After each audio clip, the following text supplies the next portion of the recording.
Di balik anak yang bermasalah selalu ada orang tua yang masih terjebak dalam luka batin masa lalunya.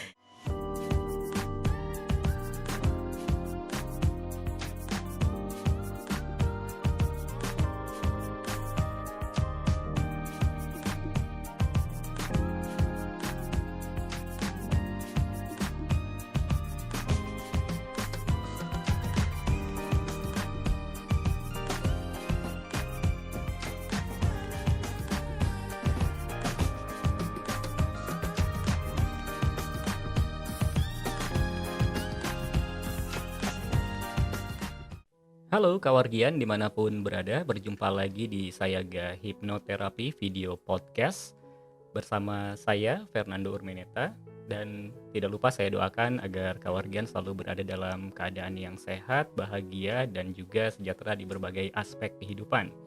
Nah, di hari ini kita akan berbincang-bincang santai dengan rekan sejawat saya, Ibu Tuntun Widianti. Halo Bu, apa kabar? Halo, apa kabar Mas? Baik, Oke, kabar nah baik. kita akan ngobrol-ngobrol santai aja ya sih Bu Mhm, ya. Jadi beberapa waktu lalu tuh saya melihat ada sebuah video gitu ya. mhm, Jadi ada percakapan antar dua orang, sepertinya yang satunya juga psikolog gitu ya. mhm, Terus ada yang bertanya nih mengenai mentalitas remaja. mhm, Nah, konon katanya ya, kok remaja sekarang itu berkesan mhm. seperti rapuh gitu ya. Jadi Ah, seperti yang mentalnya tuh rendah gitu ya, mhm, mhm. emosionalnya juga Iya, apalagi gitu, mhm, seperti itu. Nah, jadi pengalaman Bu Widi sendiri sebagai seorang hipnoterapis maupun juga seorang psikolog yang eee, sedikit banyak berkenan dengan anak-anak dan mhm. remaja, ini sebetulnya adalah sebuah fenomena yang terjadi, memang remaja-remaja sekarang itu rapuh, atau sebetulnya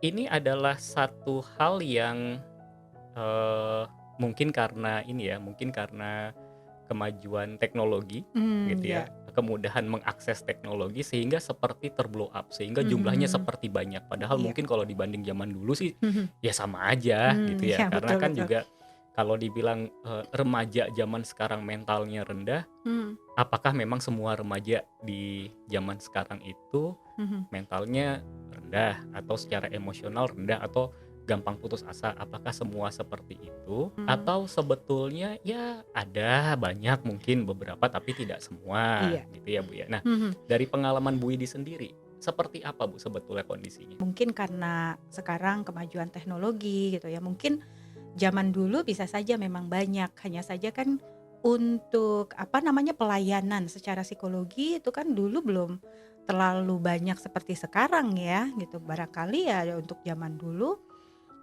masalah atau kasus pada remaja yang mental emosionalnya, rendah gitu, bisa saja terjadi gitu Mmm, kan. Namun kalau melihat dari apa namanya, untuk yang saat sekarang ini ya, dibandingkan dengan zaman kita dulu nih, kita di apa namanya, diasuh ya. Mungkin bisa saja karena adanya pola pengasuhan yang berbeda antara zaman sekarang dengan zaman dulu. Kalau zaman dulu kita ingin apa, mendapatkan sesuatu itu harus berusaha lebih dulu ya, usahanya tuh besar lah ketimbang sekarang. Kalau sekarang orang tua kan banyak yang ya diambil simpelnya aja lah, ya udahlah kasih aja toh saya juga bekerja untuk siapa sih, kalau bukan untuk anak. Kalau misalnya anak meminta sesuatu ya. Kalau zaman kita dulu mau minta sesuatu harus nabung dulu lah gitu, harus nunggu sampai orang tua punya uang lah gitu ya.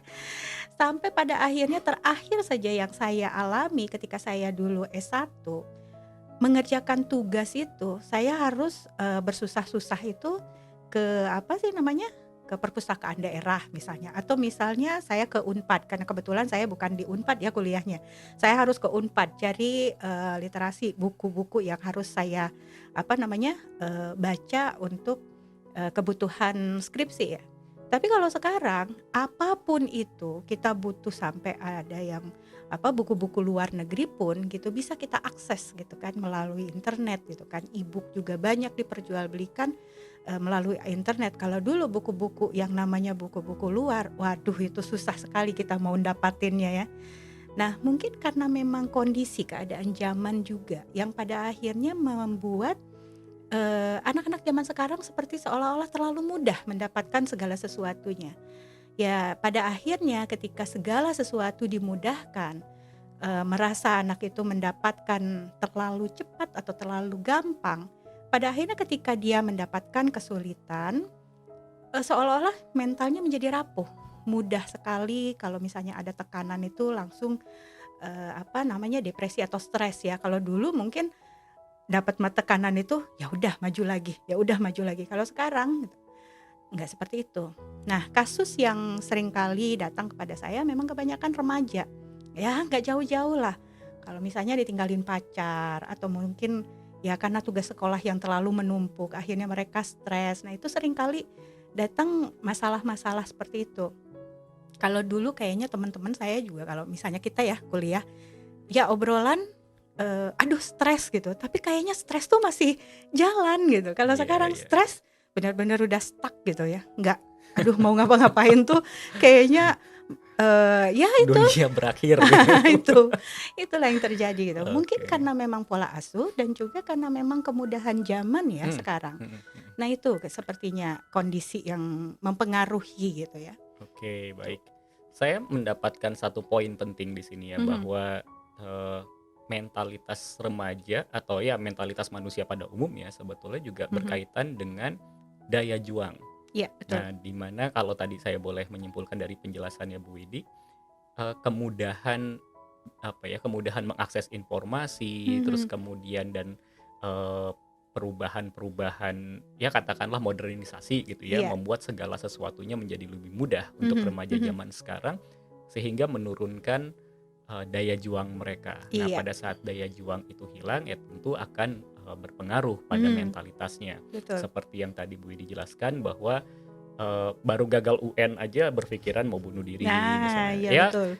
sama sekali bukan mengurangi empati terhadap mereka yang sedang mengalami, bukan, tetapi Mhm, ini adalah sebuah fenomena yang sedang kita mhm, hadapi gitu. Saya penasaran gitu, apakah karena zaman dulu kan nggak diekspos tuh. Jadi kalau ada mhm. orang yang mungkin gagal, dulu sih belum ada UN ya, tapi apa dulu namanya tuh, Eptanas gitu ya, Iya, misalnya gagal nggak lulus mhm, sampai bunuh diri ya mungkin ada, tapi mmm, karena tidak ada sosial media maka tidak terekspos iya, gitu kan. betul. Nah sekarang karena ada menjadi terekspos. Jadi Mhm, saya penasaran gitu, apakah seperti itu atau memang ini sebuah ya fenomena yang terjadi gitu. Karena saya pernah mendengar dan saya sangat ingat sekali sebuah kalimat gitu ya, mhm, kalau saya tidak salah itu dari Anthony Robbins yang mengatakan bahwa saat-saat yang baik atau kondisi yang baik itu akan melahirkan orang-orang yang buruk, atau kalau dalam bahasa Inggris dikatakan bahwa good times makes bad people, mhm, dan kemudian bad people will make a bad time. mhm. Nah, bad times will make a good people. Nanti siklusnya balik lagi, good Iya, people will make a gitu kan. iya Good betul. times dan good times will make the good Mhm, people, bad people.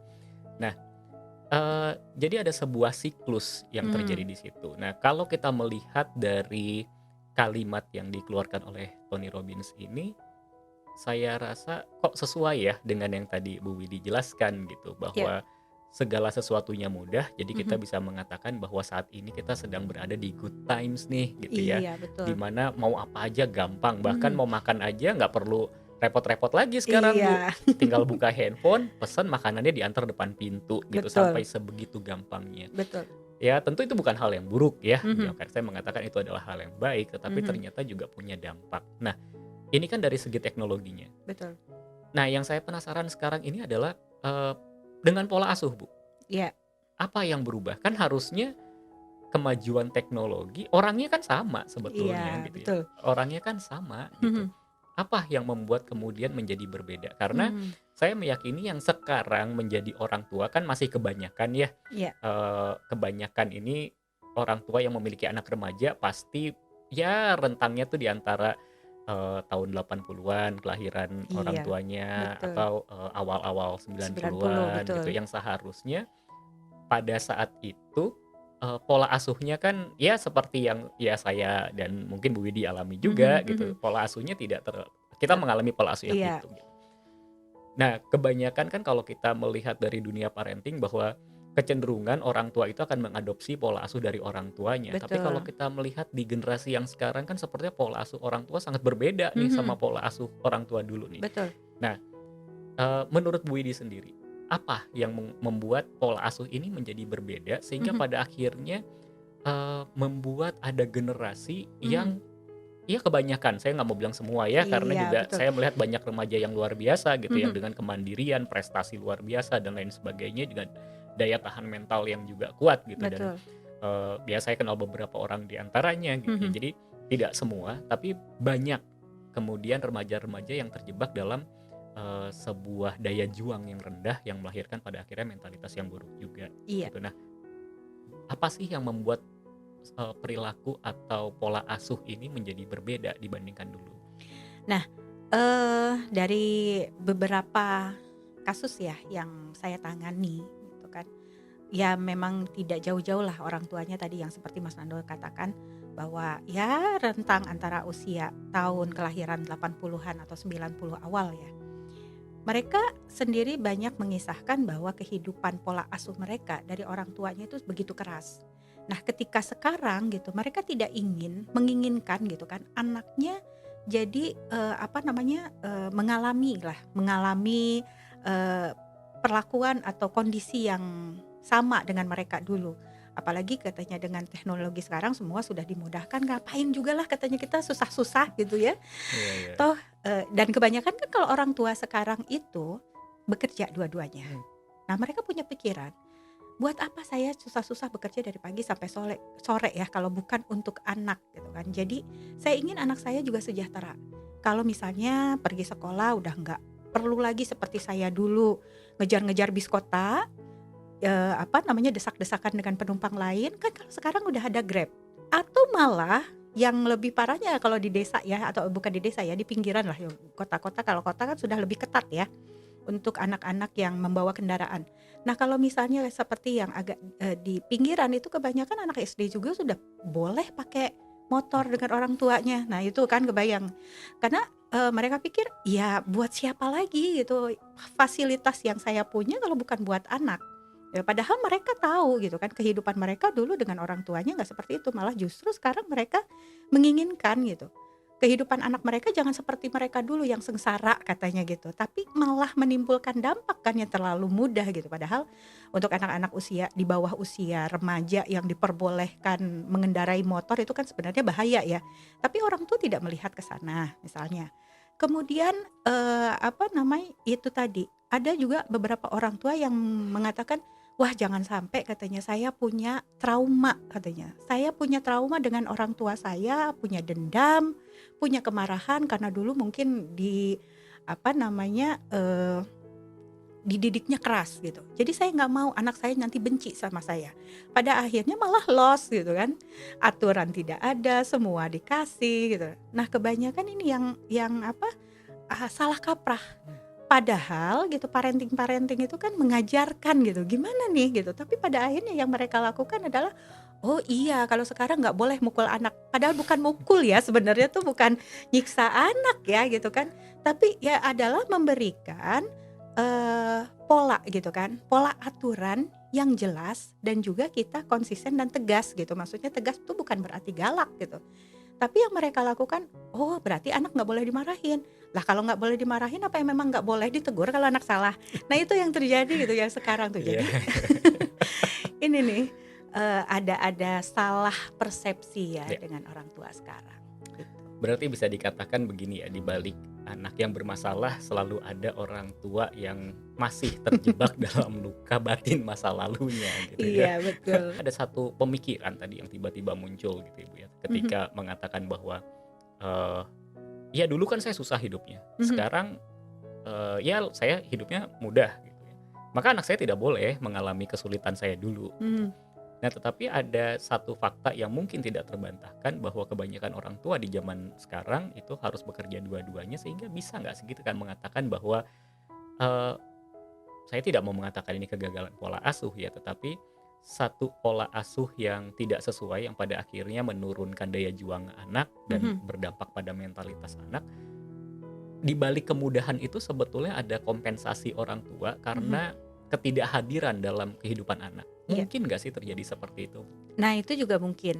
Banyak hal gitu, banyak banyak juga maksudnya orang tua yang mengatakan, eee, saya capek-capek kerja dan saya tidak hadir gitu kan untuk anak, ini loh sebagai penggantinya gitu kan. Jadi kalau misalnya anak minta sesuatu, ya karena saya juga merasa ada perasaan bersalah gitu kan, tidak mendampingi mereka gitu kan. Jadi ya inilah bentuk untuk menghilangkan rasa bersalah. Itu ada beberapa orang tua yang, ketika melakukan, konseling ya Mhm. dengan saya, itu banyak juga orang tua yang mengatakan seperti itu. Jadi terutama untuk orang tua yang, jauh ya, bekerjanya jauh, salah satu misalnya ayahnya di luar kota tuh.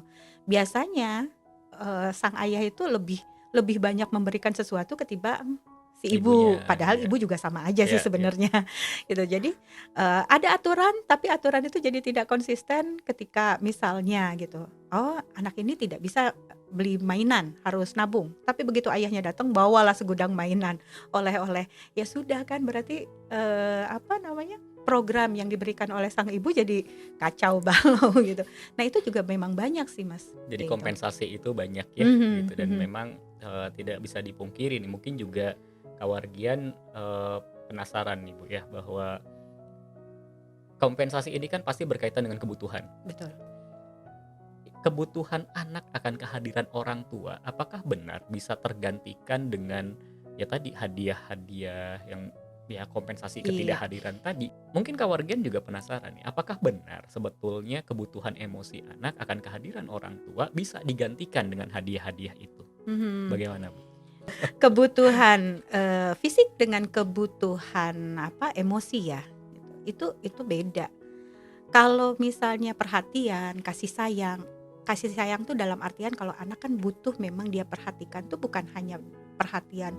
Orang tua kadang-kadang salah kaprahnya gini, saya sudah memberikan yang terbaik, mainan, uang jajan, apapun itu, sekolah gitu kan di tempat yang bagus, itu adalah bentuk perhatian.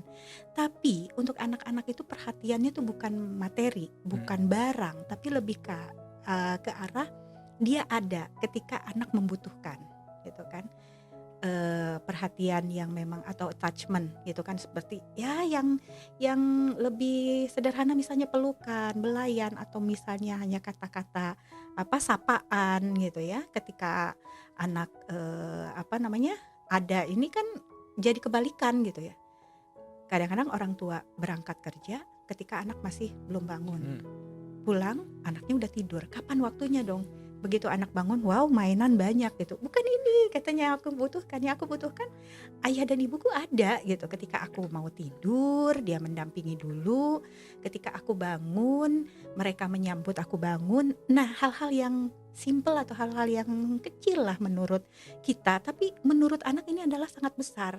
Nah itu yang dibutuhkan oleh anak. Jadi beda, nggak bisa ditukar gitu kan, rasa sayang, cinta, kasih itu dengan perhatian itu Oke. dengan mainan, barang itu nggak bisa. Betul, betul, betul. Tuh Kawargian ya, berarti kebutuhan anak akan kehadiran orang tua tidak bisa digantikan. Jadi jangan disamakan antara nasi dengan singkong dengan kehadiran orang tua dengan hadiah-hadiah. Nah, berkaitan dengan mungkin, ini, pertanyaan terakhir Mhm di seri ini, nanti kita lanjut di seri berikutnya. Berkaitan dengan rasa sayang nih, Bu. mhm Tadi kan kita, sudah membahas bahwa kebutuhan anak akan kehadiran orang tua, mhm kebutuhan anak akan rasa sayang orang tua, mhm itu tidak bisa digantikan. Nah, seringkali kan rasa sayang ini menjadi satu hal yang, sering disalahpahami ya. mhm. Orang tua menganggap dengan memberikan ini saya sudah memberikan rasa sayang saya Iya. kepada anak, tapi rupanya untuk anak tidak dianggap. Mhm Nah, ini berkaitan dengan rasa sayang. Banyak orang tua yang kemudian, berdalih dengan rasa sayang pada anak, atau kalau bahasa bahasa yang populer itu sayang anak gitu ya, kemudian menjadi permisif. mhm. Ya mungkin salah satu contoh yang ekstrimnya ya anak SD kelas 4 kelas 5 SD sudah diizinkan untuk, membawa sepeda motor misalnya Mhm. seperti itu ya. Saya sih nggak ngerti itu, maksudnya orang tuanya segitu malesnya nganter anak, atau memang segitu sayangnya sama anaknya sehingga mungkin tidak berpikir bahwa sepeda motor itu punya kecepatan berapa, Mhm. kalau jatuh dampaknya bagaimana, Betul. dan apakah, karena menurut saya ya lebih mudah dan murah membelikan sepeda Iya. daripada memberikan sepeda motor pada anak begitu. Resikonya juga besar ya. Resikonya juga terlalu besar. Dan secara undang-undang juga dilarang sebetulnya gitu Mhm. ya. Tetapi banyak yang terjebak dalam pola seperti itu atas dasar atau mungkin alasan sayang anak sehingga menjadi permisif. Mhm. Apapun yang anak mau dikasih Mhm. gitu ya. Bahkan tidak jarang yang sampai ketika anaknya mau A dan orang tuanya dalam keadaan yang pada saat itu tidak memungkinkan untuk membeli itu sampai berhutang Iya. gitu. Nah, ini dampaknya kepada anak Mhm. selain apa ya namanya, selain tadi ya bahwa sudah pasti daya Mhm. juangnya nggak ada karena kan Iya. jadi anak yang manja, "Oh saya Mhm. mau apa-apa tinggal minta, biarin aja orang tua saya jungkir balik," dan lain Mhm. sebagainya. Mhm. Tapi kalau kita melihat dari sudut pandang kemungkinan-kemungkinan yang terjadi, Mhm. maka ketika anak yang dibesarkan dalam pola yang seperti itu, Mhm. apa sih kemungkinan yang akan terjadi di masa depan si anak? Karena dia dari kecil minim kasih sayang, otomatis ketika dia, apa namanya, setelah dewasa, dia juga tidak bisa menunjukkan kasih sayang itu kepada anak-anaknya, gitu. Atau misalnya kepada pasangannya. Jadi seolah-olah seperti yang acuh mungkin ya, orang melihatnya gitu kan. Karena dia sendiri tidak bisa menunjukkan bagaimana memberikan kasih sayang itu. Hmm. Walaupun dia merasa, ya saya sayang dengan pasangan saya atau saya sayang dengan anak-anak saya. Tapi saya tidak bisa menunjukkan itu karena saya tidak punya pengalaman itu dari orang tua saya dulu. Nah, yang pada akhirnya kan ini nanti di kehidupan rumah tangga juga kadang-kadang pada akhirnya jadi bermasalah itu. Atau misalnya di kehidupan pertemanan dia pun sama gitu. Dia juga akan menjadi bermasalah juga gitu. Biasanya seperti itu gitu kalau misalnya kita berbicara dengan tadi ya, kasih sayang tadi karena dia tidak pernah punya pengalaman mendapatkan itu. Jadi yang dia tahu adalah bahwa perhatian atau kasih sayang diberikan itu berupa barang, bukan berupa perhatian yang memang misalnya memang merhatikan ya hal kecil lah, misalnya orang tuanya gitu kan hanya memberikan hadiah hadiah hadiah tanpa dia tahu kalau misalnya anaknya tadi ada peristiwa apa di sekolahnya gitu kan, atau misalnya dengan temannya, nggak tahu gitu kan. Mhm. Ya pada akhirnya kan dia juga sih jadi mungkin kalau dibilangnya ya punya emosi datar gitu ya, yang cool atau cuek gitu ya, karena Iya. ya mungkin dia nggak punya pengalaman itu dari orang tuanya. Nah itu yang apa namanya, dampaknya juga gitu kalau misalnya berhubungan dengan tadi yang namanya kasih sayang tadi. Mungkin nggak anaknya akan tumbuh menjadi orang yang demanding, di mana kalau saya mau ini harus ini Ya, gitu ya. iya. Ujung-ujungnya sih Mhm. pasti akan Mhm. bermasalah dengan Betul. lingkungannya ya, bermasalah dengan teman-temannya, nanti juga Mhm. kalau dia berumah tangga mungkin akan Mhm. bermasalah dengan istrinya Mhm. karena punya sikap bahwa ya kalau saya mau A ya harus A gitu. Akhirnya Mhm. jadi anak yang seperti itu atau manusia yang seperti itu. Jadi itu sangat mungkin ya untuk terjadi. Kalau saya pikir sebenarnya ya mungkin saja ini mungkin apa, dampak dari pola ya, pola asuh orang tua gitu. Karena memang apa, ya tadi, kemudahan-kemudahan yang diberikan gitu, pada akhirnya ketika anak menginginkan sesuatu dan orang tua tidak bisa memberikannya, untuk anak-anak yang memang ya tadi gitu kan, emosinya tidak bisa mengendalikan emosi gitu, terus tidak bisa menunda keinginan juga gitu, pada akhirnya kan bisa saja terjadi yang ekstrim gitu kan, perbuatan-perbuatan yang ekstrim. Atau kalau misalnya tidak pun, ya marah-marah yang berlebihan lah gitu kan. Atau misalnya bisa lari atau mungkin ada juga yang pada akhirnya itu kalau yang keluar ya, kalau ke dalam diri akhirnya depresi dan mungkin ya karena tadi nggak kuat tadi gitu Mhm. ya, apa yang dia inginkan nggak bisa dapat kerja, begitu dapat kerja kok cepat dipecat misalnya karena dia tidak tahan mental gitu ya, pada akhirnya kan bisa depresi atau mungkin malah bahkan bunuh diri yang ekstrimnya lagi kalau ke diri, kalau keluar ya melukai orang lain Oke, gitu. baik. Berarti memang pilihan pola asuh orang tua tuh dampaknya bukan hanya saat itu aja ya, Bu, ya. Mhm. Jadi ya kembali lagi untuk orang tua di luar sana ya sebaiknya berpikir lagi gitu tentang bagaimana kita mengasuh atau memberikan pola asuh kepada anak. Oke, kawargian semua, Demikian pembahasan dari kami berdua. Dan apabila Kawargian menemukan bahwa pembahasan dari kami bermanfaat, maka silahkan untuk di-subscribe, di-like, dan juga di-share video ini agar juga dapat memberikan manfaat yang besar untuk teman-teman yang lain. Kita akan berjumpa lagi di Sayaga Hipnoterapi Video Podcast edisi berikutnya. Sampai jumpa.